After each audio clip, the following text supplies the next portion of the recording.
பரவலான ஒரு புரிதல் என்னன்னா, சந்திரபாபு நாயுடுவையும் நிதிஷ்குமாரையும் நம்பி தான் மோடி இருக்காருன்னு.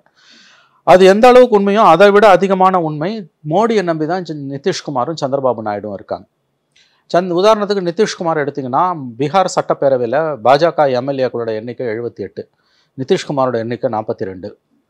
பிஜேபியோட ஆதரவு இல்லைன்னா ஒரு மணி நேரம் கூட, ஒரு நிமிடம் கூட அங்கே அவர் முதலமைச்சராக இருக்க முடியாது. அடுத்த செப்டம்பரில் தான் அங்கே எலெக்ஷன் வருது. இன்னும் 14 மாதத்துக்கு மேலே இருக்குது அங்கே ஆட்சி காலம். பிஜேபியை நம்பி தான் நிதிஷ் அங்கே சிஎம். மறுபடியும் வந்து பல்டிமாமா வேலையை ஆரம்பித்து நிதிஷ் வந்து பிஜேபியை கைவிட்டுட்டு ஆர்ஜேடிக்கெல்லாம் இனிமேல் போக முடியாது. அந்த மானங்கட்ட அரசியல் இனி நடக்காது.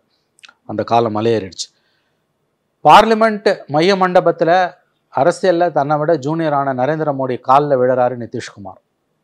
எந்த நிதிஷ்குமார் எமர்ஜென்சியில் ஜெயபிரகாஷ் நாராயணன் பீகாரில் நாடு தழுவிய போராட்டத்தில் இந்திரா காந்தியோட சர்வாதிகாரத்துக்கு எதிராக நடத்திய பொழுது ஒரு இளம் கல்லூரி மாணவனாக, 19-20 வயது இளம் மாணவனாக அந்த போராட்டத்தில் கலந்து கொண்டு 18 மாதம் சிறையில் இருந்த நிதிஷ்குமார், அரசியலில் மோடியை விட சீனியரான நிதிஷ்குமார், இன்றைக்கு பிரதம மந்திரியாக அவர் தேர்ந்தெடுக்கப்பட்டவுடன் நரேந்திர மோடி அவருடைய காலில் மைய மண்டபத்தில், நாடாளுமன்ற மைய மண்டபத்தில் வெட்கங்கட்டு விழுகிறார் நிதிஷ்குமார். அதிலிருந்து அவருடைய நிர்பந்தம் என்ன என்பதை நீங்கள் புரிந்து கொள்ளலாம். ரெண்டாவது சந்திரபாபு நாயுடு. சந்திரபாபு நாயுடுக்கு 16 எம்பிஸ் வந்து இந்த கவர்மெண்ட்டோட சர்வைவலுக்கு ரொம்ப முக்கியம், நோ டவுட். ஆனால் சந்திரபாபு நாயுடுக்கு நரேந்திர மோடி மிக மிக அதிகமாக தேவைப்படுகிறார். ஏன்னா ஆந்திர பிரதேச அரசாங்கத்தோட நிதி நிலைமை படுமோசமாக இருக்கிறது. மத்திய அரசாங்கத்தோட நிதி உதவி இல்லை என்றால், ஒரு மாதம் அந்த நிதி உதவியை கட் பண்ணால் கூட, நிறுத்திட்டாங்கன்னா கூட, ஆந்திராவில் வந்து அரசு ஊழியர்களுக்கான சம்பளம், ஓய்வூதியதாரர்களுக்கான பென்ஷன், இவை எல்லாமே வந்து பாதிக்கப்படும். இந்தியாவிலேயே கடன் சுமையில் மிக அதிகமாக தள்ளாடி திண்டாடி கொண்டிருக்கக்கூடிய மாநிலங்களில் ஒன்று ஆந்திர பிரதேஷ் மாநிலம். இதை நீங்கள் ரிசர்வ் பேங்க் ஆஃப் இந்தியா வெப்சைட்டில் போய் பார்த்தீங்கனாலே புரிஞ்சுக்கலாம்.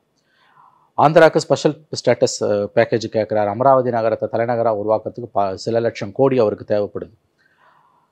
ஆகவே மோடியோட அனுகிரகம், ஆசீர்வாதம், அரவணைப்பு இது எதுவுமே இல்லைன்னா ஒரு மாத காலம் மோடி அரசு பாராமுகமாக இருந்தால் கூட சந்திரபாபு நாயுடு கவிழ்ந்து போவார். ரெண்டு பேருமே வின்-வின் சிச்சுவேஷன். அதுல மோர் தேன் மோடிக்கு சந்திரபாபு நாயுடுவும் நிதிஷ்குமாரும் தேவைப்படுவதை விட இந்த ரெண்டு பேருக்கும், நிதிஷ்கும் நாயுடுவுக்கும் மோடி தேவைப்படுகிறார்.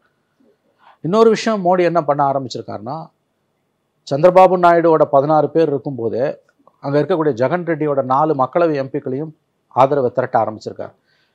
வெளிப்படையாக பிஜேபி எங்கள் கேண்டிடேட் ஆதரிங்கன்னு கோரிக்கை வைக்காமலேயே மறைமுகமாக பேசியிருக்காங்க.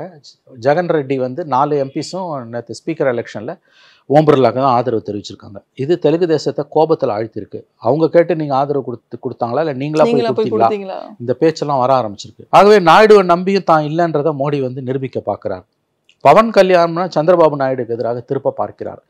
அவருடைய முதல்ல கூட்டத்தில் வந்து, நாடாளுமன்ற கூட்டத்தில் வந்து மைய மண்டபத்தில் அவங்க என்டிஏ எம்பிஸில் பவன் கல்யாணம் ஆஹா ஓஹோன்னு புகழ்ந்து தள்ளினார் மோடி.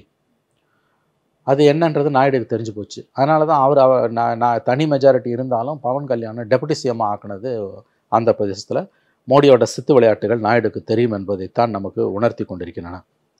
அப்படி பார்த்தா நாயுடுவோட 16 மேனேஜ் பண்ணுறதுக்கு 4, பவன் கல்யாண் கிட்ட 4 நினைக்கிறேன், இவர்கிட்ட 4, ஜெகன் கிட்ட 8, 14 8 பாதி, மிச்சம் 8 தான். நிதிஷுக்கும் நாயுடுவுக்கும் மோடி மிக மிக மிக அதிகமாக தேவைப்படுகிறார்.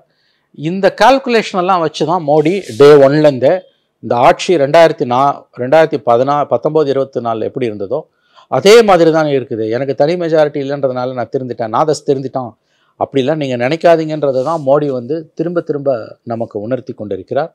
நேற்றைக்கு மைய மண்டபத்தில் பார்லிமெண்ட்டில் ஓம் பிர்லாவை கொண்டு வந்து நிறுத்தினது, ஓம் பிர்லா எமர்ஜென்சியை பற்றி பேசி 50 வருஷமாக நடந்தது இப்போ பேசுகிறானுங்கன்னா எவ்வளவு அருவருப்பான அவலமான மனநிலை கொண்டவர்கள் இவர்கள் என்பதை நாம் புரிந்து கொள்ளலாம். ஆகவே மோடி தனி மெஜாரிட்டி இல்லாததால் பலவீனமாக இருக்கிறார் என்ற எதிர்க்கட்சிகளோட அந்த பிரச்சாரம், அந்த கருத்து முழுவதுமாக ஏற்றுக்கொள்ளத்தக்கது அல்ல என்று தான் நான் பார்க்கிறேன். 6 மாத காலத்திற்குள் 272 இன்னும் கம்ஃபர்டபுளாக மோடி மேனேஜ் பண்ணுறதுக்கான வாய்ப்புகள் பிரகாசமாக இருக்குது. ஏன்னா பணம் பாதாள வரைக்கும் பாயும். பிஎம் கேர்ஸ் ஃபண்டிலேருந்து அவங்ககிட்ட இருக்க பணம் நினச்சி கூட பார்க்க முடியாதது. அந்த 2019-24 எத்தனை அரசாங்கங்களை அவர்கள் கவிழ்த்தார்கள் என்பதை பார்த்தால் நான் சொல்வது உங்களுக்கு நன்றாக புரியும்.